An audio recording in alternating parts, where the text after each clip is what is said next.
I am Ferdinand Marcos, and I am the President of the Republic of the Philippines. I stand today on behalf of 110 million Filipinos. Hello people and hello universe. Hi everyone, it's me again. So guys, siguro naman ang iba sa inyo kilala kung sinong itong tao na ito. Ito po si Edgar Matubato, no? Na isa sa mga trusted na hitman ni dating Pangulong Digong. Mga kababayan, 7 years ago, itong interview niya na ito po ay courtesy ng Inquirer.net. Kaya ko in-upload ito, no? For sure, marami sa atin na hindi alam ang buong katotohanan. Ngayon, kung makikita nyo dito at napakinggan nyo, yung salaysay ni Mr. Matubato, siguro guys, magugulat kayo, no? Baka tatayo ang balahibo ninyo kung gaano pala kasama itong dating Pangulong Digong. At natuklasan ko rin dito, bagamat napanood ko ito before, kalahati lang, no? So natuklasan ko ito dito guys, na sinasabi ni Mr. Matubato na pati pala si Pulong Duterte ay talagang kumikitil din pala ng buhay sa pamamagitan ng pag-uutos.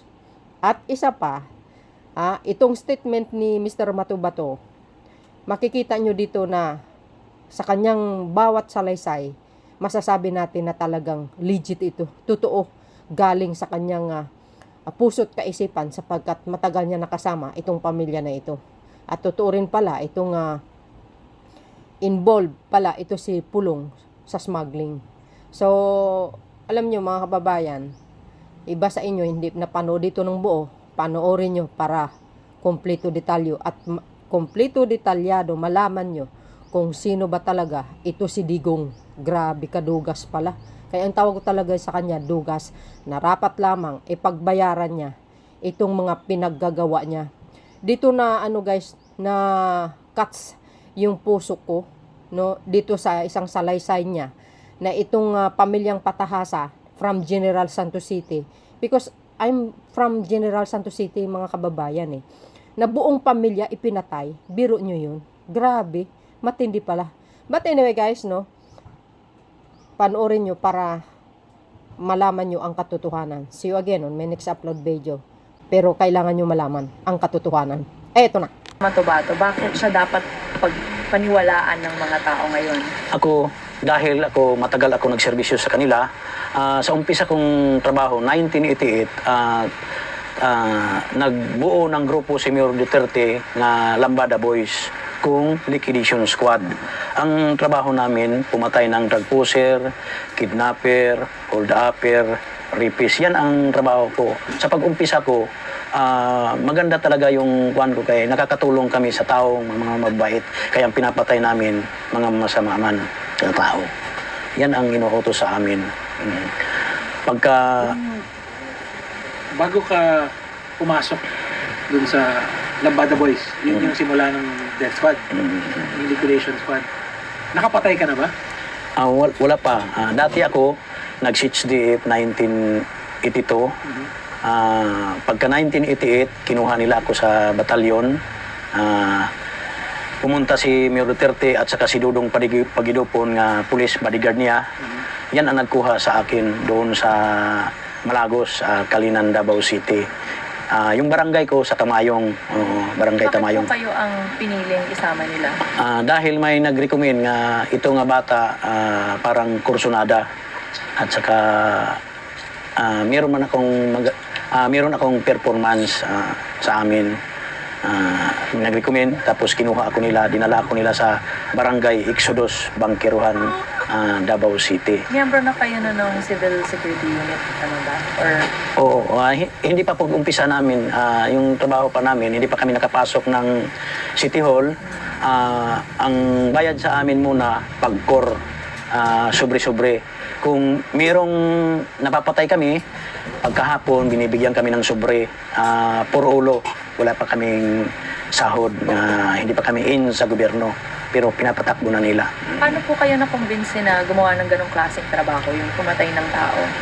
Sa pag-umpisa ko, masaya din ako kay siyempre ang amo ko, mayor, at saka mga kasamahan ko, pulis. So, masasama naman tao ang pinapatay namin. So, parang masaya ako sa pag-umpisa. Sa Kaya tingin niyo po tama yung ginagawa? Oo. Criminal yung... Pinapatay sa umpisa. Paano kayo nibida? Anong sinabi sa'yo? Edgar, sali ka sa hindi, yung pag-umpisa, pagkuha sa akin, mayroon daw grupo nga ibubuo ni Mayor Duterte. So, one team lang kami.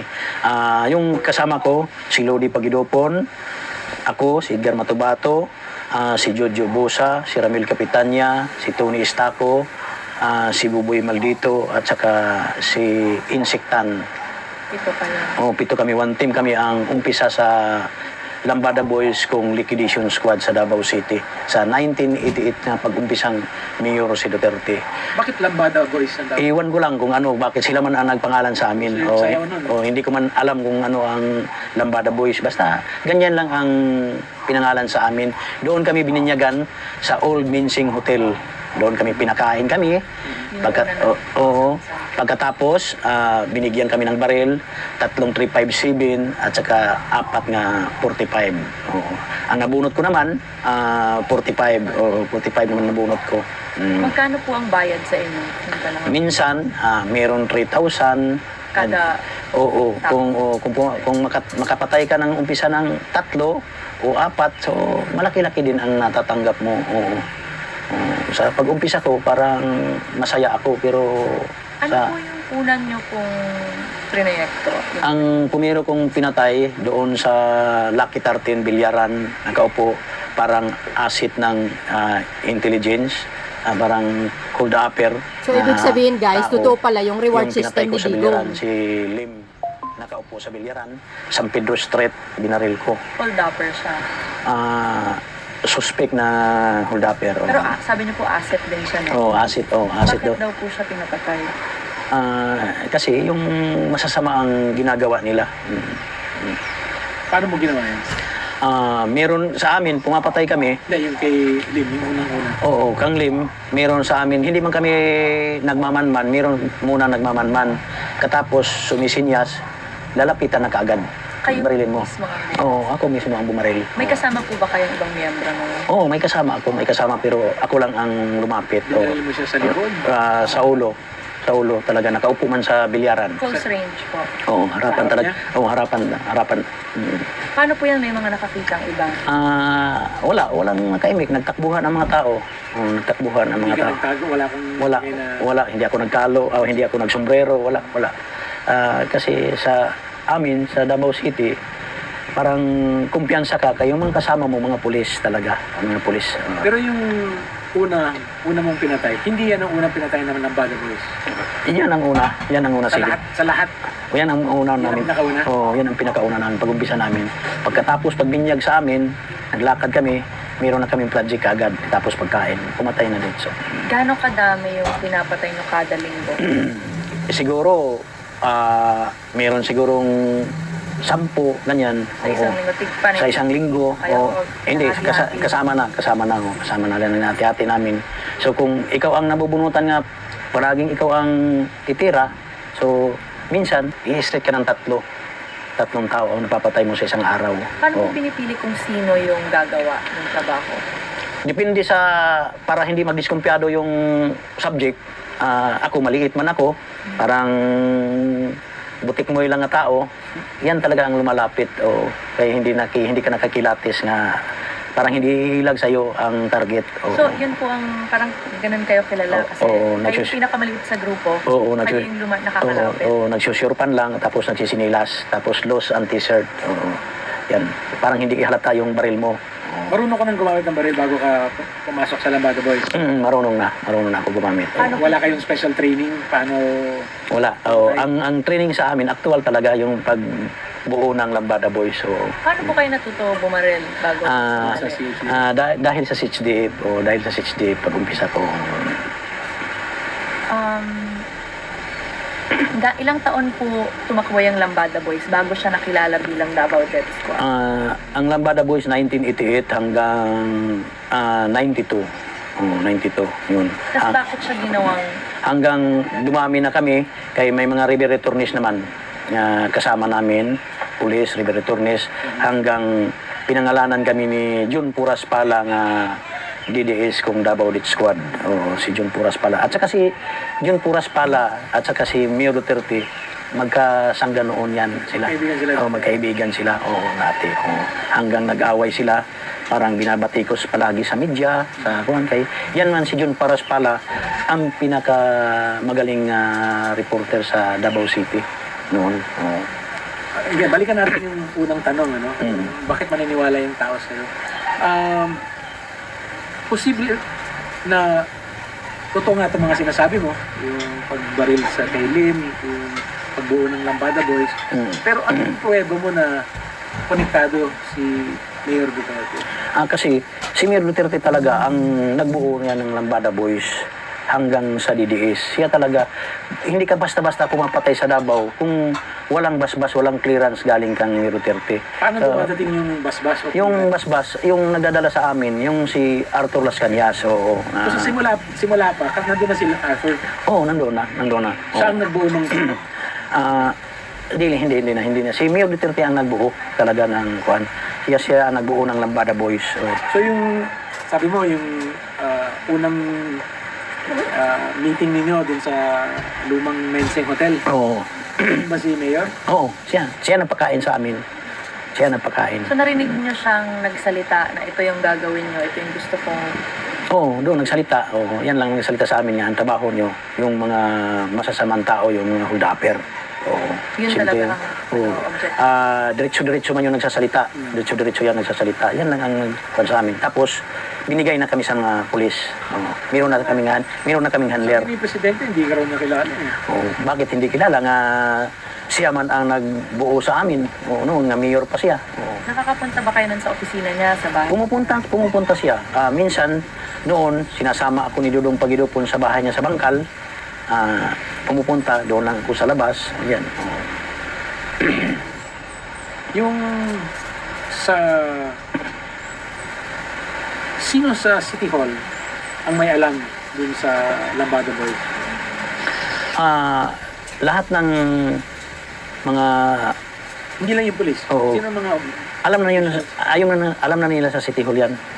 Nakikilala man kami. Siyempre, pagka 1990, nain na kami sa City Hall. Kung CSU, kung Civil Sector Unit. Pero, hindi kami mga CSU, parang linagay lang kami sa CSU, parang ghost employee kami, para may sahod na kami. Magkano Ang sahod namin is 5,000. Kung walang holiday, aabot ng 6,000. Alala ko dun sa testimonya mo sa Senado, binanggit mo na may planong barilin si De Lima noong 2009. Oo. Tapos na udlot lang dahil hindi siya pumasok. Oo. Nalaman namin nga nandoon na sila. Ito si Arthur Las Cañas nag-utos nga punta kayo doon para ambusin sila. Pero may nakauna na dadaan, may nakauna ng tao doon sa bundok-bundok mataas kay siyempre malawak mo yung lupa ni Binbinido Laod, SPO4 Bin Laod. Suminyas ng kuan. So punta na kami na parang ambusin sila. Mabuti na lang kay doon lang sila sa entrance. So meron siguro nagbulong kung merong nahiringan sila na bumalik sila, matras sila. Hindi ba mas So, tataas? nakuan lang kami na na-delete lang ng mga 10 minutes siguro bago sila nakaalis. Kaya kung naabutan namin, ubos sila lahat. Sino may alam sa plano? Kung may tatanungin tayo ngayon, ito ba yung sinasabi ni Edgar Matubak? Ito si Arthur Las Cañas at saka sila si Bin Laod. Basta pumasok ka sa area yan, hindi ka na makakalabas dyan. Hindi ka nakakalabas. Wala kaming dinalang tao dyan nga nakalabas na buhay. Talagang patay ka talaga dyan.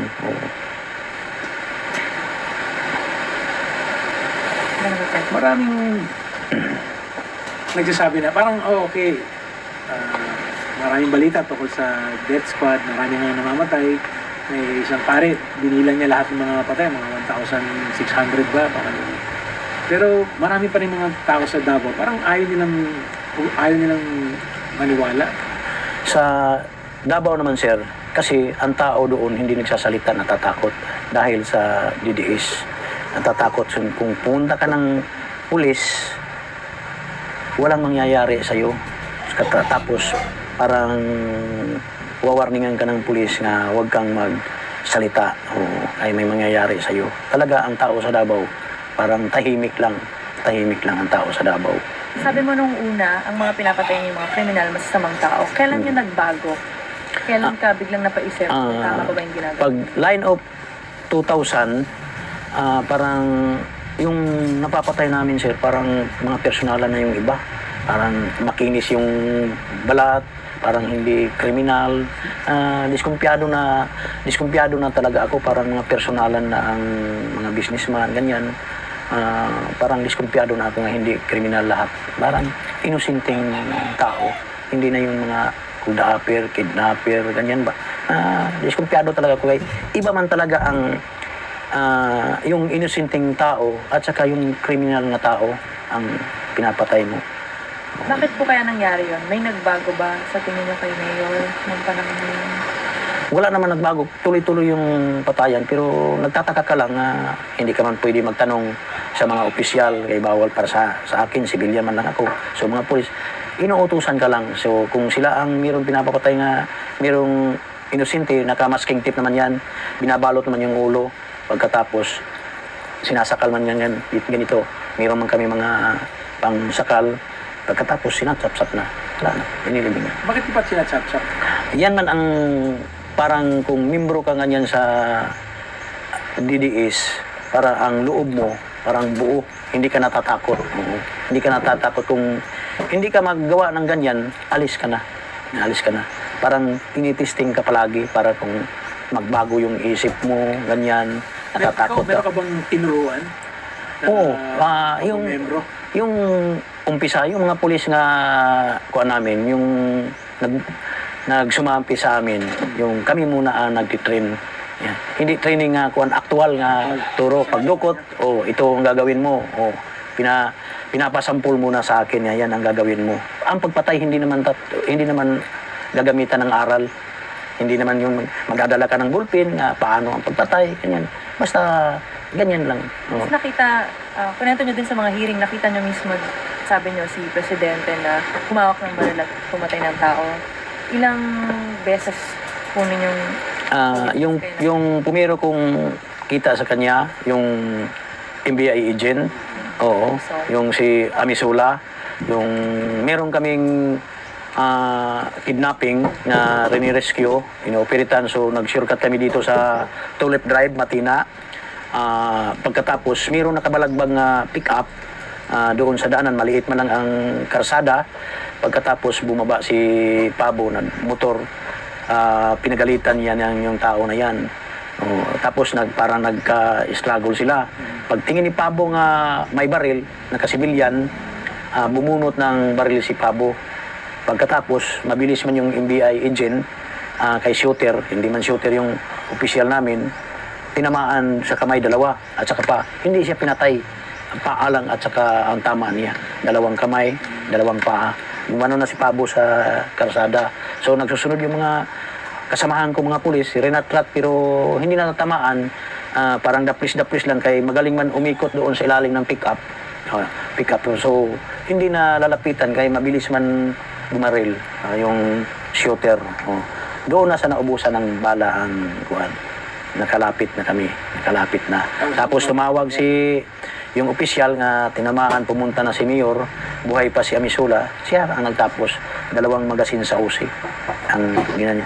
Kaya nga, sobrang pagkamatay na overkill. So pinatay siya dahil lang nakaharang siya o tingin nyo may kinalaman din siya dun sa kaso nga? Wala, nag-uusap lang ng babae, ng yung agent.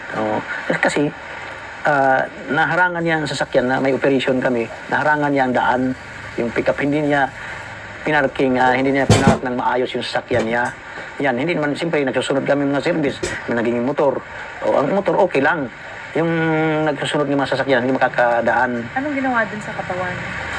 Basta, yan lang, ang pagkatapos binaril, doon lang. Yun lang po ba yung insidente na nakita niyo si Mayor Duterte noon? Madami na. Kung meron... Yung ikaw mismo nakakita? Kung meron kaming dinadala sa MAA, minsan gabi man yung pumupunta, basta pinaka-importante ang binibaril, hindi namin alam ang pangalan, pumupunta yan. siyang bumabaril, kaupuan tao, siyang bumabaril sa ulo. So ikaw mismo, ilang beses mo siya nakita Na gano'n ang ginawa. na may pinatay? Sa akin siguro, sa MAHA, para siguro mga 7 bisis. 7 beses. O 7 bisis siguro. Tapos meron pang isa yung kay Amisola. Oo, yun. Anong taon to?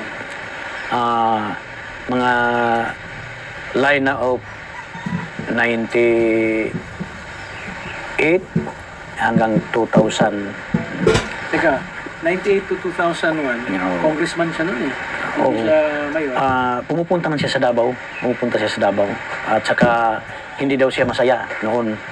Oo. Hindi siya, Sinabi ko niya, hindi na siya masaya sa Congress. hindi siya masaya. Doon siya sa Davao masaya. Oo. So, kahit na hindi siya ang mayor, tuloy ang... Sinusunod pa rin. Sinusunod pa rin. Sinusunod pa rin. Pero ang mayor at the time, si... Di Guzman. Yung dati niya vice mayor. Oo. Hanggang nagkagalit sila. So, nagkalaban sila. alam ni Di Guzman?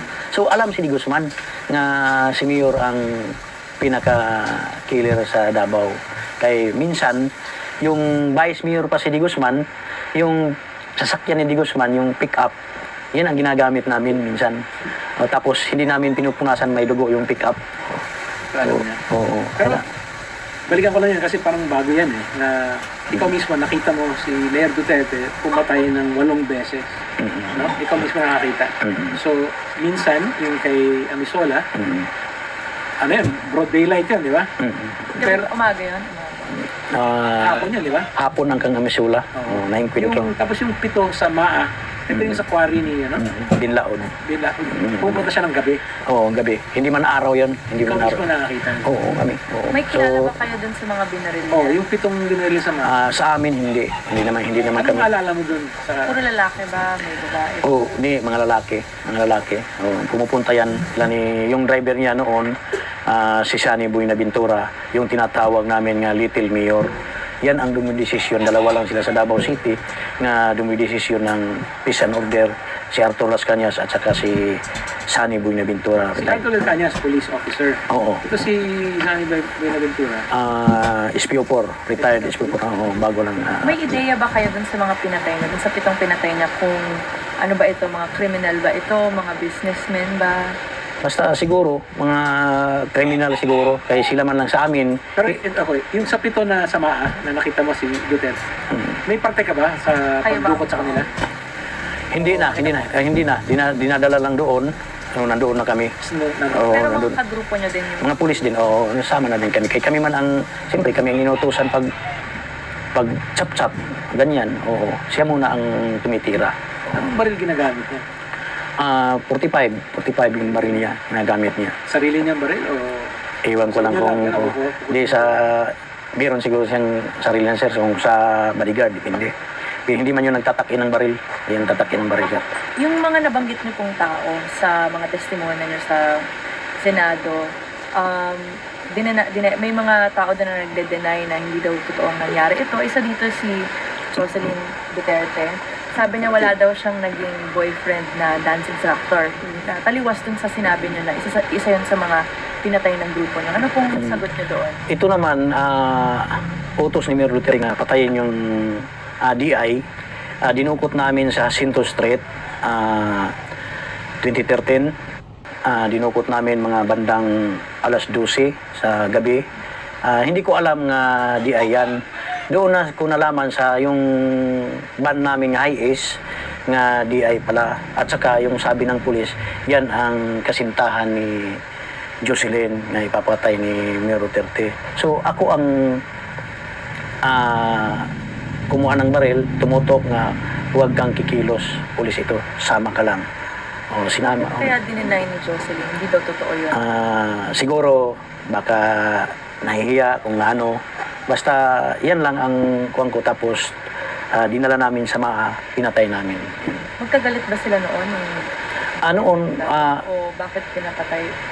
noon yun sila si Duterte at saka yung mga kapatid niya si Jocelyn, parang hindi yan nagkakasundo noon. Pero siguro, baka si Mayor Duterte, ang isip niya, parang pinipirahan yung kapatid niya, kaya matanda naman. So, batang-bata yung DI, macho, parang 24, matangkad na tao. Oo. Basta ang bata-bata yung dancing instructor talaga. Yung mga Nograles din, sabi nila hindi daw totoo na may pinatay sa mga supporter nila o sa mga bodyguard nila. Hindi man yun yung bodyguard, parang support man yun ni Palparan at saka ni General Matiliano. Parang support yan ng mga tao. Yan ang parang tulong sa kanila. Kaya kung nandoon pa sila si Parparan at saka si Matiliano, kasama yung pagpatay namin, uubusin yan sila. Oo. Nakasabay niyo na ba si Palparan dati? Wala sir, wala. Doon lang kay kung ang naabutan lang yung mga tao lang doon, wala na sila. Pero ito yung sinasabi mo na talaga may ebidensya kasi utang yung... Oo, may ebidensya talaga sir. Oo. Yung meron pa, yung 2002, kinidnap namin si Sally Macdom sa Island Garden City, Samal, sa Piña Plata. Kami ni Capote, Colonel Capote, Arturo Las Cañas, Jim Tan, Binbinido Porog, Aquino Gaston, Junito Ubales, ako. Basta 7 kami nga dumukot sa kang Sally Macdom, yung Pakistani. Ito naman si Sally Macdom, yung live-in partner ko noon, parang magpinsan buo yung live-in partner ko at saka asawa ni Sally Macdom. Ito naman si Sally Macdom, lumapit yung asawa niya sa akin nga, badihan mo yung asawa ko, pariner. Basta ito si Sally Macdom, ang sabi ni Arturo Las Cañas, terrorist. Sa akin naman, nagpapabili siya ng lupa na gagawin nga training center. Katulad nito, bundok, yung mura-mura lang, napapabili siya ng mga 100 hectares kung 150, ganyan. Pagkatapos, nagpapabili ng, doon ako hinala na iba talaga kaya nagpapabili naman ng baril. So, akala ko 10 lang, parang 50 ka M14, 50 ka Armalite. Pero sino ang nagpapatay kay Sally Macdom? Utos naman ni Mayor Duterte, kay siyempre terrorist man ang suspect doon. So, ang nagdukot, kami talaga. Tapos po ba siya? Kasi kayo din yung nakakaalam. Oo, Isinumbong. hindi. Yung tinatawag ako ni Arturo Las Cañas kay magsasama ng operation. So, meron daw terrorist nakapasok sa Davao City. Pagkatapos, pinost ang picture doon sa blackboard. Nagmi-meeting kami, ginanyan. Sabi ko, ito naman ang kasama ko. Ako ang nagbabadi. O kung sabi niya, nagbibiro ka lang siguro. Sabi ko kung Arturo Las Cañas, yung amo ko, 20 years tayo nagsama, sir. Hindi ako nagbibiro. Kung gusto nyo, sundan ninyo ako bukas kay makikita kami dahil sa bayad ng baril. Bayad ng baril. Makikita kami sa Island Garden City, Samal. So, gabi pa, nandoon na sila. Ako, umuwi naman ako sa bahay. Nagtagpo naman kami sa alas 6 ng umaga. Nag-order ako ng kape. Inorderan ko, dumating siya. Tapos hindi siya nakainom ng kape na ganyan lang. Lumapit na sila Arthur. Pero kilala ka ni Pulong? Oo, kakilala. Oo. Nung nga ang tawag sa akin, yung pinapatay niya last, yung kagalit niya sa Ecolan Gasoline Station, tumawag siya sa amin nga meron akong tao na galit patayin niyo. Dinukot namin. Dinala muna namin sa budiga ng Gaisano sa may Marpore. Tapos dumating siya, kayo na ang bahala nung. At saka nandoon man si Arthur. Siya, ito talaga. So siya ang nag-utos, pero hindi siya ang pumatay? Hindi, kami na. Siya ba, may insidente ba kayong nakita na siya ang pumatay katulad niya? Wala. At saka yung 2013, mayroon pa siyang gagalit nga sa Dika Home, Subdivision, Davao City. Umutos siya nga patayin niyo kang Sunny Buenaventura, kang Arthur. Kami namang lahat nga buong heinous crime pumunta sa Dika Home, Davao City Subdivision. Ito ngayon nga PSG, si Francia, si Lau, Major Francia, Major Lau, Arthur Las Cañas, Sunny Buenaventura, Jim Tan, Braganza, si Medina at saka si Purog, Bienvenido Purog, ako, pumunta kami. Kaming tatlo, si Medina, ako, si Purog. Si Purog ang nag-drive ng motor, katapos kami ni Benina ang umakyat sa bahay. Yung kagalit ni Pulong, naglalaro ng tunghit. Yung katuwaan lang ba, mga bandang 2:00 ang hapon, hindi ko na matatandaan yung buwan, inakyat namin. So, yung subject, parang nahawakan si Medina kay sobrang laking tao, matangkad. Si Medina, payat man, nahawakan. So, binaril ko. Tapos, bumaril si Medina, nadama yung dalawa, isang babae, isang lalaki, puro matanda. Kaya nga nagkonsensya ko kung ako ba ang nakabaril ng babae, kung si Medina ba ang nakabaril ng babae. Kaya nagkonsensya ako kung hindi yung kasali, dapat hindi yung mamatay. Meron ka bang pruweba na kasama din si Vice Mayor Paulo? Oo, mayroon po ba yung mga pinagpapatay namin na utos niya. Oo. Yan, umuutos man siya talaga. So, sa kwento mo, may dalawang kaso na may dalawang project na siya nagutos. Oo. Yung isa yung sa Ecoland, yung isa dun Sa Dicahome Subdivision. Oo, tapos may nadamay pang... Oo. Meron pa bang ibang pinapagawa sa inyo? Si Vice Mayor? Yan lang, yan ang yung sa Ikulan at saka yung sa Dicahome. Yung mabalik lang tayo kay Vice Mayor Pulong. Ano pang alam niyo tungkol sa kanya? Kampulong naman, ang alam ko, yun ang umahawak ng smuggling. Kaya hinawakan nila noon, hindi sila humawak ng pantalan ng sasa. Pagka Vice Mayor niya, sabi niya kang Arthur, tayo naman ang hawak ng pantalan. Pero sila naman ang... Narinig mo siya mismo? Paano nalaman yan? Yung nag-uusap sila ni Arthur, pumupunta yan, ICM kung saan-saan. Siyempre, ako, katiwala naman kami ni Arthur kay para kami magkapatid ni Arthur Las Cañas dahil sa matagal namin pinagsamahan. Yung bigas nila, barko-barko yan, lumadating sa Davao. At saka noon, pinabigay nila ako ng pera sa custom parang payula. 3 million, parang payula yan sa... 3 million in cash ang binigay. Oo, binibigay sa custom. Kasi dumadating yung barko ng oil, yung crudo, tapos yung bigas. Gano'n Pero kadami? ikaw mismo?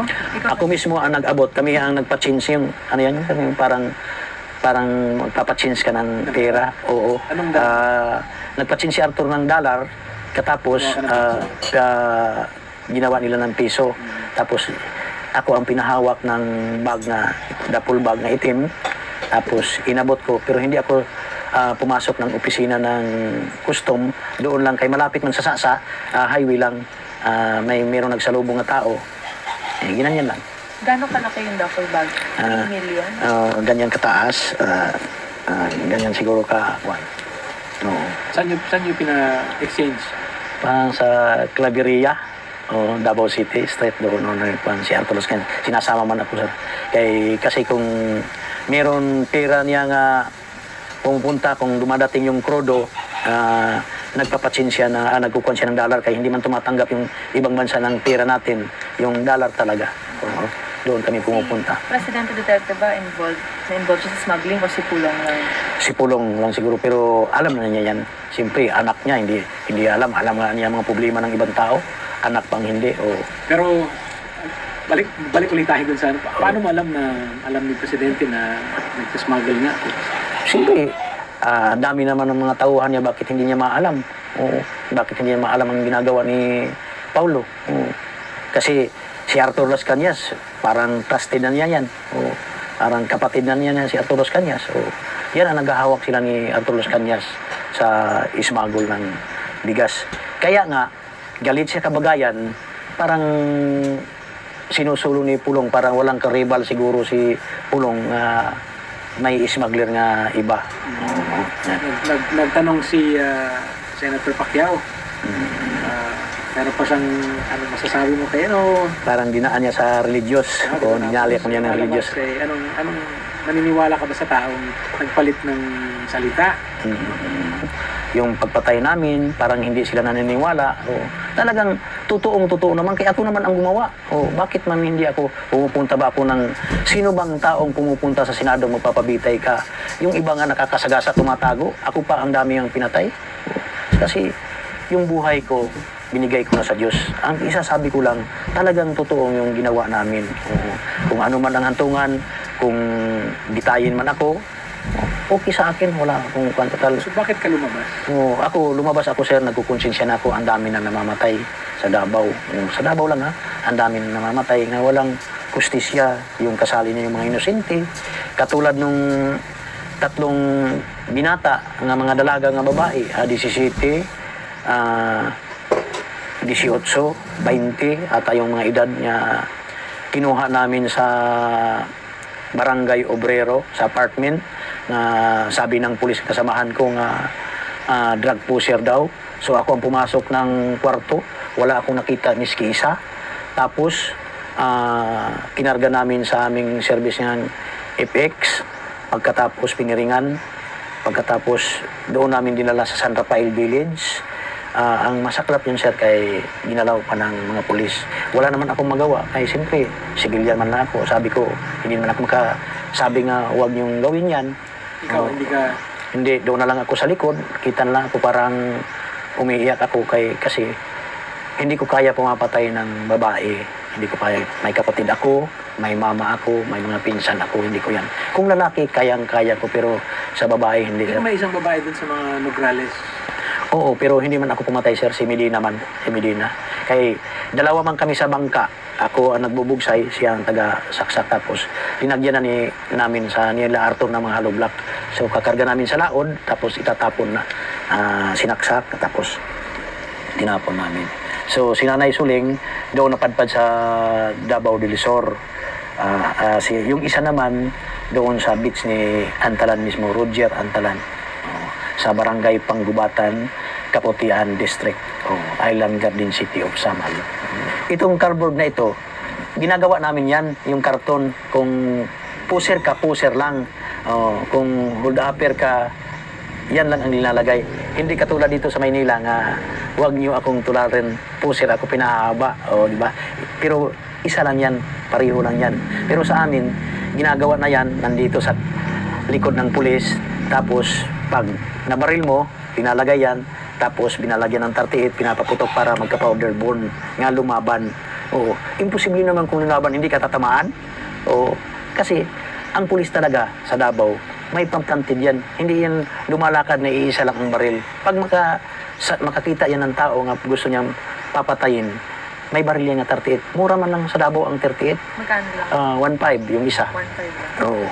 Yan talagang tinanong nga ni Cayetano. Sino nagbebenta ng mga baril? Mandami man doon sa Davao ang nagbibinta. Yan tinanong nga ni Cayetano, yung mga pulis daw naghihirap ng baril. At saka bakit daw tagalaw-dalawang baril? Basta may reserva yan, pang-planted. Yan ang sa amin. Saan nagagaling yung pambayad sa baril? Siyempre, mayroong mga bigay na, mayroon na mga bigay-bigay sa mga official siguro. Ayan lang. Basta may... Maraming mga pulis sa Davao. Lahat ba yun? Sangkot sa... Hindi sir. Ang talaga ang pumapatay sa Davao City, ang mga pulis sa Davao naman, ang dami, mababait yan. Pero ang mamamatay tao talaga, ang Mayor's Unit, kung heinous crime, yung tao talaga ni Mayor Duterte. Hanggang may heinous crimes unit pa rin ba ngayon? Meron siguro sir, kung wala nila dinisold, yung opisina namin sa Almenda's Gym, meron sir, meron. Kaya meron man ako dito ipapakita sir sa iyo na papel ko nga heinous crime, ako nakabitin. Pero yung ibang mga pulis, hindi sila involved sa pagpatay. Hindi pero naman. Hindi sila nagsasalita. Hindi naman. Kung ano nangyayari. Pag nakikita kami ng pulis nga mabait naman, maayos naman ang trabaho, umaalis yan. Hindi yan tapos kung may natumba, hindi yan nag-iimbestiga. Basta yan lang, namatay lang. So tapos, mga ilan siguro lahat? Sa Davao lang? Mga ilang pulis ang kasama dun sa... Sa Davao siguro sir, sa opisina namin, mga 30 siguro kapulis yung heinous crime sir. 30. Yan, yan. Yung mga tirador. Presidente na ngayon si Mayor Duterte. Meron siyang immunity. Tapos ngayon pa, talagang ngayon nakikita ng tao, narinig ng tao yung mga sinasabi mo. Bakit ka lumabas ngayon? Sa akin naman, sir, hindi naman ako natatakot na presidente siya, sir. Basta nga sa akin lang, malaman lang ang mali niyang ginawa ang pagpatay ng tao. Hanggang ngayon, ang dami na namamatay, sir. Ako, nagkukonsensya na ako na sobra na ang ginagawa niya, sir. Na pumapatay ng mga tao, umuutos siya. Umuutos man lang yan, sir. Anong gagawin mo ngayon? Papasalamat ka na, yung kinausap mo kami, gano'n, nakikipagpanayan pa sa mga media, gano'n. Meron kang may final na kaso sa ombudsman. So, ano ba ang mga balak mo? Basta ako, itutuloy ko rin yung pag-file ko ng kaso sa mga kasamahan ko, mga pulis ko, para makita nga totoong-totoo talaga, sir, yung sinasabi. Oo, yung mga kasama ko, sir, oo, mga kasamahan ko talaga. Hanggang yung mga retired na mga kernel kay dati yun, yan ang kasamahan ko hanggang nag-retire sila. Kasi yun, ngayon, miski retired sila, sir, sa Davao City, mga konsultan pa yan ni Digong. Mga konsultan pa yan yung mga kasamahan ko, mga opisyal. Sinasabi niyo po hindi kayo natatakot kay Presidente, pero may time na nagtago din kayo, di ba? Oo, ako, dapat lang ako tumago muna para matapos lang itong problema ko. Para muna, bago naman ako mamatay, matapos muna yung masintensyahan muna. Oo. Lahat ng alam mo, nasulat mo na? O nakwento mo na? Nakwento ko na, sir. Nakwento ko na. Oo. Kahit ano man mangyari sa'yo, may documentation pa rin, nandun pa rin sa... Oo, sir. Lahat-lahat sinabi ko naman. Basta yung totoong-totoo lang ang sinasabi ko. Hindi yung magsisinungaling ako. Paano magsisinungaling ako? Nga, ako man mismo ang gumawa, sir. Ako man inutusan. Siguro, sa personal ko lang, mga mahigit siguro mga 50 katao yung napatay ko. Pero nagsisisi naman ako. Miski hindi ko yan mga personal, inutusan lang ako. Pero tao pa rin, sir, hindi yan hayop, hindi yan manok. Kasi kung papagbayarin din ako, pilit kung tatanggapin, sir. Siyempre naman, kung ano ba ang isintensya sa akin sa gobyerno, tatanggapin ko rin, sir. Tao yan, dapat pagbayaran yan. Pero yung mga susunod mong hakbang, mukhang doon na sa mga pag-file ng kaso. Oo, sir. Wala ka nang iniisip na dapat lumabas ka sa Senado, kailangan mo kumbinsin yung mga senador. Basta sa akin, sir, hindi na kailangan na kumbinsihin ko sila. Maniwala man sila sa akin at saka hindi. Basta totoo yung sinasabi ko talaga. Total, hindi man sila nakasama ni Duterte. Ako ang nakasamang matagal. Magkasama kami doon sa Davao. Ngayon lang sila nagkakilala nga presidente na si Duterte. Yan. Sinubukan po ba kayong kontakin ni Presidente Duterte o sino man na nasa grupo niyo noon? Wala naman, pero talagang pinapahabol nila ako. Gusto nila akong patayin para hindi na ako makagsalita. Nakaka-receive kayo ng mga death threats? Oo. Yung doon ako sa DOJ, mayroong 2 tao bago ako umalis. Nahuli lang sila, nakaalis na ako. 2 nakamotor, hinahanap na ako. Pero alam ko yan, yung mga kasamahan ko na yan. Kaya nagtanong naman doon sa ISOG, yung gwardiya ng DOJ, gwardiya sa akin, nga mayroon bang maliit nga tao, maitim, Bisaya na tao daw. Tinanong, ang natanungan yung gwardiya doon sa akin. Hindi pa kayo lumalantad doon? Hindi pa. Doon Yung pa. apply pa lang kayo ng witness protection program mo? Hindi, lumabas din ako nga, hindi ako kusa akong lumabas. Kaya alam ko na kung maupo na siya, talaga akong papatayin din ako. Alam ko na. Kaya nga, may pumunta ng 2 doon sa bahay namin, si Paus namin. Hindi ka naman nagkukulang sa suporta? Marami naman... Meron naman tulong sa akin. Tulong sa akin. At saka yung tulong, nagpapasalamat naman ako, sir. Yung tulong sa akin ng mga pare. Talagang... Nabanggit mo nga sa Senado. Pare man yun. Simbahan naman ang tumulong sa akin. Mga pare naman. Talagang... Nahirapan ka bang kumbinsin yung mga pare? Hindi naman. Hindi naman basta ako, nagsasabi lang ako ng totoo, sir. Totoo. Nagpasalamat din ako sa mga pare nga tinulungan din ako nila sa akin. Para makuha yung problema ko. Hindi ako nag-iisip na makapira. Ang sabi nila nga binayaran ako ni Ma'am Dilima.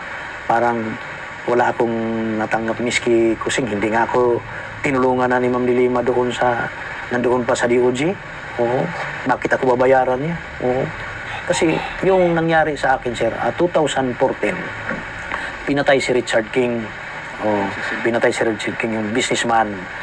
Pagkatapos, pagkamatay, June 12, 2014, hinuli ako June 19 ng gabi, alas 10 ng gabi.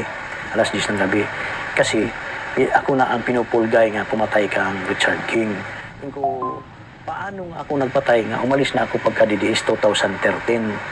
Pinupulgay na nila ako, pinapasama yung asawa ko nga isama mo, kayang sabi ni Mayor Duterte nga may operation kayo ng drug sa barangay Tibungko. Sa tagal ko sa serbisyo, naisip ko nga iba na talaga, salvage talaga kay bakit isasama ko yung asawa ko na wala yung nalalaman ng trabaho ko. O yan ako nagtaka. At saka hindi ako sumama ng mga kasamahan ko. Mga kasamahan ko talaga ang pumunta sa bahay. O, madami sila. O, tapos hindi ako sumama. Merong station commander nga mabait yung pumunta sa bahay. Sabi niya, may invitation si Director Danao sa iyo. Sama ka lang. Sumama ako sir kay, siyempre, mabait. At saka hindi ko alam kung ano ang problema ko. Wala man akong problema. Doon ko na nalaman nga, pinagbibintangan lang nga ako na ang pumatay kang Richard King. Doon na binugbog nila ako, tinorture na nila ako, tinusok na ako ng baril. Ito pa, dumudugo pa yung puwit ko hanggang ngayon. Pinapaoperahan ito sana pero malaki-laki ang bayad, parang 100,000 ang operasyon. Hindi natuloy yung operasyon namin. Yung tokhang na nangyari ngayon? Doon yung nag-umpisa sa Davao City yung tukhang. Oo. So, yung sinasabi kasi nila, yung mga vigilante groups daw, yung mga nagsisalvage, mga pulis din yun. Ganun din ba yung ginawa niyo sa Davao noon? Siyempre, doon yung nag-umpisa. Yung tukhang naman, kasi bago yan ikaw nag-surrender ka, bago yan pinapasok ka, nakonsabo na yung barangay captain. Ang barangay captain ang nag-aalam sa lugar niya. Tapos nagtitiks siya ng pulis na dito na yung tao. Tapos pinapasok na ng mga random attendant. Yun. Hindi yun nag-uniforme ng pulis. Walang civilian na kumakayang pumupunta lang ng barangay na mamaril. Hindi yan kaya. At saka mahuhuli ka. Nahuhuli nga ang nagsasaksakan, yung nagsusuntukan, yung pang hindi mahuhuli yung mabaril. Paano pagka huli yan nga, pulis man ang tumatrabaho? Pulis talaga ang tumatrabaho. So ako, matagal-tagal akong eksperyensyado yan. Miski ako wala akong grado, yung natuto lang akong pumatay ng tao. Yan lang talaga yung natutunan ko. Pero ano po ang mensahe niyo sa publiko, lalo na yung mga kung may question dun sa mga paratang ninyo na nagsasabi na baka hindi kayo nagsasabi ng totoo? Sa akin naman, miski hindi sila maniwala sa akin, talagang totoo naman ito. Nakikita naman ang sobrang daming namamatay. Ngayon, entero Pilipinas na, noon Davao City lang. Nakikita mo ngayon. Pero ang masakrap lang dito, ang mga malalaking mga drug pusher hindi namamatay. Yung namamatay talaga, mga maliliit lang, yung nakasinilas lang. Tulad ng pinapatay namin sa Davao. Wala kaming napatay ng mga drug lord doon sa Davao. Kasi yung maliliit lang, magkano lang yung sasi, linalagay pagkakamatay, linalagyan namin. Yan. Pero yung mga drug lord ng mga Chinese, walang namamatay sa Davao. Walang namamatay sa Davao. Wala talaga. Wala kaming napatay na mga drug lord. Wala.